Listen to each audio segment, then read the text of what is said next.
అసలు ప్రపంచంలో జరుగుతున్న లోకంలో జరుగుతున్న కొన్ని విషయాలు ఏంటో మనం ఆలోచించే ప్రయత్నం చేద్దాం. 2 కొరింథీ పత్రిక వద్దాం సరే. బైబిల్లో అండి 2 కొరింథీ పత్రిక 8వ అధ్యాయం వద్దాం. 2 కొరింథీ పత్రిక 8వ అధ్యాయం 9వ మాట ఒకసారి చూద్దాం. మనము దేవుని కృపని తెలుసుకుందాం మనకి అని అంటూ, ఆయన ఎవరు ధనవంతుడు అయ్యింది? ఆయన ధనవంతుడు అయ్యండి అంటే యేసు క్రీస్తు ధనవంతుడే అయ్యుండి.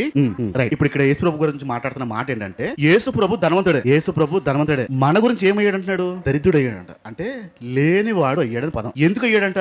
ఎందుకు అయ్యాడు? ఆయన మనల్ని ధనవంతులు చేయడానికి అయ్యాడు. ఆ వచనం ఏంటంటే, యేసు ప్రభు ధనవంతుడు, మన కోసం ఆ దారిద్ర్యాన్ని పట్టుకుని మనల్ని ధనవంతులు చేయడానికి ఆయన చేసిన పని. ఈ వచనాన్ని మీరు గమనించండి. యేసు ప్రభు చెప్పిన వచనాల్లో ఇది ఒక తప్పుగా ప్రజల్లోకి ఎలా తీసుకెళ్లిపోతారంటే, మనందరూ ధనవంతులు అవ్వాలి ఎందుకంటే బైబిల్ చెప్పింది అంటారు. ఈ వచనం పట్టుకుని యేసు ప్రభు అనేవాడు ధనవంతుడు అయ్యి ఉండి దారిద్ర్యం తీసుకుని మనల్ని ధనవంతులుగా చేయడానికే అనే విషయాన్ని చెప్తారు. వాస్తవం అది కాదు. వాస్తవం కాదు. ఆయన ధనవంతుడు అనేది ఎందుకు ధనవంతుడు అంటే, పరలోకంలో ఉన్న ఆ స్థానాన్ని విడిచిపెట్టి ఈ భూమి మీదకి దరిద్రులా వచ్చి మనల్ని ధనవంతులు చేయడానికి వచ్చాడు. ఇది వచనం. కానీ ఇదే వచనాన్ని తప్పుగా తిప్పుతారు సేవకులు. తప్పుగా తిప్పి ప్రజల్ని తప్పుద్రోవ పెట్టించి ధనవంతులు చేయడానికి యేసు ప్రభు ఈ భూమి మీదకి వచ్చాడు, మనం ధనవంతుల్లాగే ఉండాలి అని చెప్తారు. ఎందుకంటే పదాలు వాడున్నాయి కాబట్టి. వాస్తవం తెలియక మరలా చెప్తున్నాను. ధనవంతుడైన యేసు పరలోకం నుంచి భూమి మీదకి దరిద్రులా వచ్చి మనల్ని ధనవంతులు చేయడానికి అంటే మరలా పైకి తీసుకెళ్ళడం కోసం వచ్చిన వచనం అది. ఇదే వచనాన్ని ఈ భూమి మీద ధనవంతులు చేయడానికి వచ్చాడు యేసు ప్రభు అని చెప్పి మలిచి ప్రజల్ని మోసం చేస్తూ ఉంటారు. మీరు ఈ మధ్య కాలంలో మీరు గమనించలేదు, రాజప్రకాష్ పాల్ ఒక మాట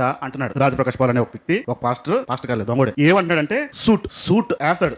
చాలా ఖరీదైన సూట్లు వేస్తారు. దేవుని పిల్లలు రాజకుమారులు పేదవాళ్ళగా ఉంటే దేవుడికి ఎంత అవమానం అంటున్నాడు. ఆయన వేసే సూట్లు చాలా లక్షల్లో ఉంటాయి. ఎంత అవమానం? మనము బాగా ఉంటేనే, ధనం ఫుల్ గా ఉంటేనే మన దేవుడి కంటే మహిమ అని చెప్తున్నాడు. మనుషులకి, క్రైస్తవులకి ధనం బాగా ఉంటే దేవునికి మహిమ అంట. కార్లు మార్చే పద్ధతి ఒకరోజు చెప్తున్నాడు ఆయన వ్యక్తి. ఆయనకి ఏ కార్ నచ్చితే ఆ కార్ గురించి ప్రార్థన చేస్తే కార్ వచ్చేస్తుంది, నాకు సంఘం ఇచ్చేద్దని చెప్తున్నాడు. 80 లక్షలు తక్కువ కార్ వాడు, 80 లక్షల పైన కోటి ఆ రేంజ్ కార్లే వాడతాడు. అది నచ్చింది, కొనుక్కున్నాడు. వాళ్ళ నాన్న అడిగాడంటే ఇచ్చాడంట. మళ్ళీ ఇంకోటి దానికంటే బెస్ట్ తీసుకున్నాడట. అలా 6-7 కార్లు 80 లక్షల పైసలకి మాటలు చెప్పాడు. ఇవన్నీ చెప్తూ జనాల్లో ఏం చెప్తున్నాడంటే, యేసు ప్రభుని నమ్మిన మనము ఆయన రాజకుమారులు ఎలా ఉండాలి? ఇప్పుడు అడుక్కునే వాళ్ళ ఉండాలా అంటున్నాడు. ఎలా ఉండాలి రాజకుమారులు? రాజుల్లానే కదా. జనాలు ఇది నమ్ముతారా నమ్మరా? నమ్మేస్తారు. అక్కడ ఉన్న జనం అంతా రాజకుమారులా ఫీల్ అయిపోయి మన కూడా ఇంత సంపాదించాడు, నరకాన్ని తీసుకెళ్లి బ్యాచ్ తయారు చేస్తున్నాడు ఆ వ్యక్తి. ఆ రాజప్రకాష్ పాల్ అనేవాడు నరకాన్ని తీసుకెళ్లి బ్యాచ్ మొత్తం కట్ట లెగిసిపోతా. డౌట్ లేదు ఆ విషయంలో.